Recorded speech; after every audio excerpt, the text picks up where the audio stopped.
We're live. It is NewMutator, joined by Punk User. Say hello. Hello Punk again. User. All right, you're loud and clear. Thank goodness. Great. It is game 3 in the double elimination round 4 match between R3 and the Silent Sentinels. R3's picked up a couple of substitutes, Father Xmas and Ramirez from the Timecocks, coming in to aid the R3 effort here in game number 3. They are one game away from being eliminated. Cremisi is actually captaining Muse, K-Size, Rat King also present, and we started casting, but then we had to we kind of had to redo it. I ran into some technical difficulties, but one of the things Punk User said was that it's interesting that Cremisi is captaining and not Rat King, and I said, well, yeah, that's probably because of the fact, like, if you're say you're a coach, a basketball coach, and you're in the fourth quarter and your team's pretty much losing really badly, you might as well throw the bench in there. And I think that's a pretty applicable metaphor for what's happening here. Although that's kind of an insult to Cremisi, but yeah. Well, because he's a second stringer, I think. You kind of called him the bench, but yeah, right. That's fair. No, well, no offense, Cremisi. I think you're probably Cremisi can probably kick my butt in any particular myth game he wanted to. Like I'm not I'm not that good, but so Cremisi's better than I am. But anyway, what else we got going on? Asmo, yeah. Yeah, I think the other relevant bit was that Grim should do a cast with you. Just wanted to get that out there again. Right. Yeah, I'd really love to do a cast with somebody from my team. Kruniak, he agreed to do a cast with me, and I think that went rather well. Punk User's joining me again, and it's really good to have him back also. And but Punk User's not on any team this year. As you can probably tell, he has some internet issues, and so I think it was really cool that Kruniak was able to join me, and somebody from Name Changers might be able to join me as well. But if that pans out, and I'm not going to say exactly who because it hasn't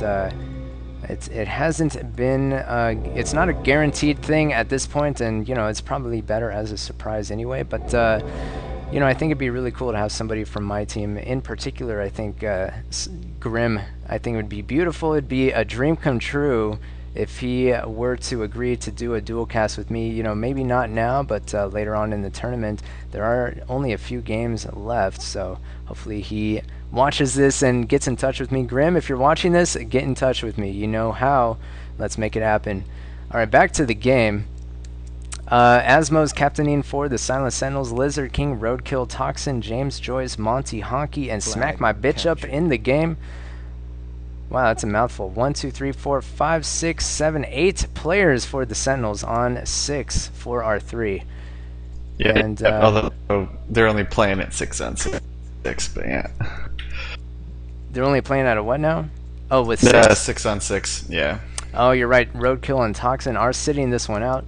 What an oversight! I didn't even see that. So thanks for pointing that out. That's why I like doing dual casts. always better to have an extra pair of eyes. So it sort of looks like there's gonna be the majority of the fighting on the top of this map. What do you think? Yeah, it looks like in the north, Sentinels sending out quite a bit of units, quite a number. Honky, James Joyce, whoever that is, and Flag. They're sending out a lot of melee and a lot of goals, I think. Yeah, both teams opting for pretty much maximum pus in this game. K-Size sees that and immediately retreats. Although I guess he's just going to hold right there.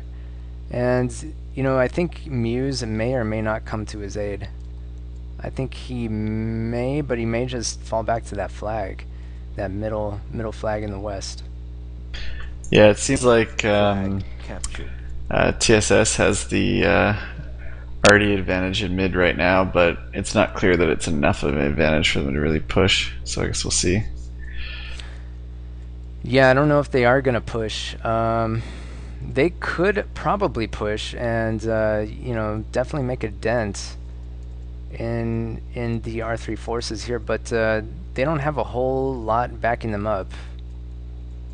Yeah, exactly. I mean, they would run the risk of just getting rushed by all those warriors and pus there. So, yeah, I don't know.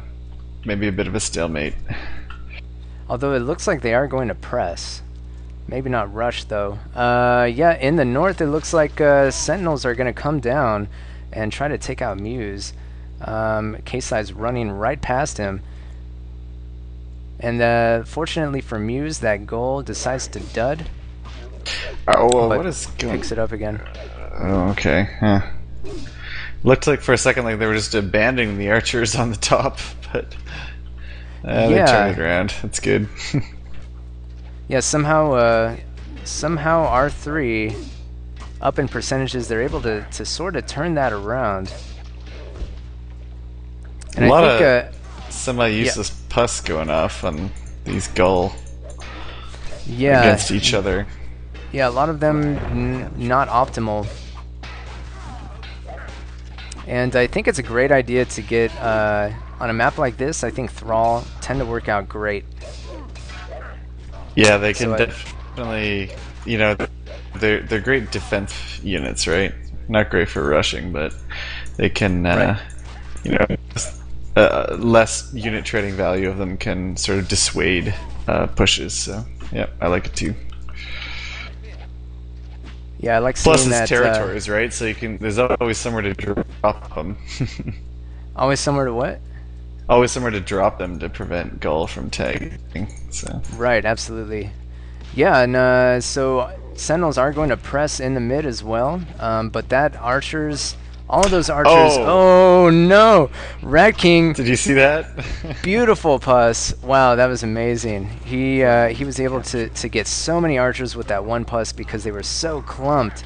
That was very nice shot. Smack my bitch up and Monty falling prey to that pus there. It was basically one pus that immobilized their entire ranged force there, that archer line. Very nice dwarf shot from Monty too, eh? Taking out 2 archers, damaging 3 Thrall. Oh, I don't even know if I saw that. I was looking at the numbers. It is 77 to 51% at this point in favor of R3. Sentinels are going to retreat away. Yeah, they're in bad shape at the moment. Warriors, but taking a lot of archer fire. Yeah, I think they're just going to get picked off. And they got a pus Gull coming in behind them. This could get ugly. Uh-oh. They're all clumped up. Yep, they certainly are. Father Xmas pus could unloads. Have been better, but it'll work it could have been a lot better. But yeah, it's going to freeze them long enough for those archers to just rain arrows down. So it doesn't have to do a lot of damage. I think the important thing is that it freezes the maximum amount of units as possible. True. And I think that's going to force Sentinels to make a stand here. 73 to 29%. Basically, it's kind of we're seeing the inverse of game 2. See, so all that trash talk we did against cremisi, we just got to eat our own words. I wasn't talking now. trash. Yeah, I was just saying, you know, sometimes like when it's not working out, you got to try something new.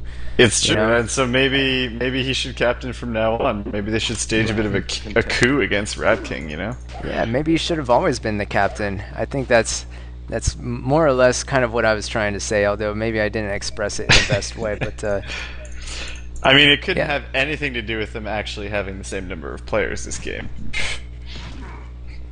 I have no idea. No idea. Yeah, 6 on 6 for one game in the entire match. And, you know, Father Xmas and Ramirez, they're not known as, like, the best players ever. You know, Father Xmas is kind of, he's lampooned a lot, I think, by a lot of people, even though I don't really understand why. He seems to play pretty decently. You know, he has his... He makes a lot of mistakes I've seen in my casting, but he also plays probably better than I'm able to. And Ramirez, you know, plagued with connection issues. I didn't even see what units he was in possession of, so didn't really see what his contribution was in this particular game. I guess we'll see at the end there. Asmo's going to try to repel 65%, Actually, he's not going to try. He's going to... Just kidding. He was Give it off up, the eh? flag. Yeah. I didn't even see that he had walked off this flag here. I guess he was going to try to run in and maybe get a little bit of extra damage before that flag was taken, but I guess that didn't work out. So yeah, R3 taking game 3 in the DE4 match. Rather convincingly, too, I might add. Yeah, I completely agree. Yeah, and actually Father Xmas and Ramirez had the most minor of roles in this game. Yeah, it's true. I guess they just had a better plan this time. There was some talk about Pogue lagging out and losing lots of units, but, you know, that sounds like excuses talk to me. Oh, I didn't even notice that happening. Who was Pogue? Was he smack my bitch up? Yeah, he was smack my bitch up. No, he might have been. Okay. Yeah, oh no, was he? No, he's James Joyce. Oh, he was James Joyce. Oh, yeah. Okay, well, I still don't know who Smack My Bitch Up is. And James Joyce, I didn't really see what happened to him. But it was, I think it was Rat King's Puss in the middle there that it did a whole lot. That did a lot for R3. And I didn't quite see exactly what happened in the north. I know that Sentinels were kind of rushing in there and then were repelled, ended up retreating away from Muse and K-Size. K-Size, I think, was hightailing it out of there, and Muse was making a stand, and then K-Size kind of came back and helped him in repelling that push. But I didn't quite see how they were able to clean that up. All I saw, there was a little bit of sloppy play, lost about 5 or 6 Gaul to 1 Dwarf, but that's all I saw. By the Sentinels? Yes, TSS lost it. So to 1 Dwarf shot, yeah. So I don't know if James Joyce had control of that. I don't think he was in the north. Was he in the north? I actually wasn't paying attention, no. Actually, maybe he was in the north. Now that I look back at it, I wish I had better memory retention. But yeah, just watch the video again, and maybe you'll see it, or just watch the films. That'd probably be you'd be able to see exactly everything that we weren't. But it looks like Monty did the best out of everyone on his team, and you did mention he had a nice dwarf shot. So 9 kills, 81 damage for him. And nobody came even close to getting positive ratios for the Sentinels. Yep. Yeah, I don't think you can really pin that on one player lagging, honestly. They were pretty convincingly beat across the entire map, so good job, R3. Yeah, actually, K-Size in the north doing a lot of damage. 71 damage for him, 13 kills, and only 2 losses. So I guess him and Muse, 59 damage, 10 kills combined, were able to clean up that north. And the mid fared pretty well also with, I guess that was Rat King and Cremisi, Father Xmas, and Ramirez doing that as well. So, yeah. There you have it. So it's tied. It's not tied. It's actually 2-1 in favor of the Sentinels. We're going to move into game number 4. Hopefully we're able to get that to you without a hitch. You're watching the NewMutator bring you these games, and I'm joined also by Punk User, whom I want to thank profusely for agreeing to cast again. It's been fun. So game number 4 is next.